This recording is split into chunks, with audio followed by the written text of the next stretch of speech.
Balikulungan na isang lalaki sa Navotas matapos mahuli sa akto na nag-aamok. Ang suspect na tumanggi magbigay ng pahayag, nakuhanan ng improvised gun. Yan ang unang balita ni Bea Pinlac. Pasado alas 8 nitong Martes ng gabi, dali-daling tumakbo ang mga batang ito sa Bangkulasi Barangay Hall sa Navotas. Isinumbong nila ang 50 anyos na lalaking lasing umano at nag-aamok sa lugar nila.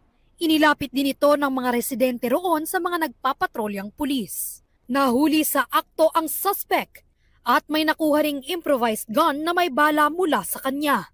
Aktuhan po natin yung suspect po ay nagsisisigaw po, nagbabato po doon at may hawak-hawak po siyang pen gun po. Nagbasag po siya ng bote tapos may mga bato siyang hawak na binato po niya doon.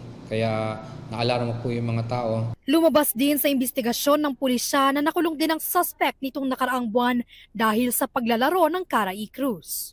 Maaaring tinitingnan po nating dahilan bakit siya nagwawala doon ay ang pinag-iisipan po niya kaya siya nahuli yung mga nagsumbong po. Kaya nung nakalabas po to at nung nakainom po, doon po sinamantala nang hiram ng tapang sa alak po.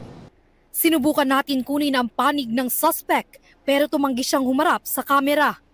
Reklamong alarms and scandals at paglabag sa Comprehensive Firearms and Regulation Act ang isinampa laban sa suspect. Ito ang unang balita. Bea Pinlac para sa GMA Integrated News. Igan, mauna ka sa mga balita. Mag-subscribe sa GMA Integrated News sa YouTube. Sa mga kapuso abroad, subaybayan nyo kami sa GMA Pinoy TV at sa www.gmanews.tv.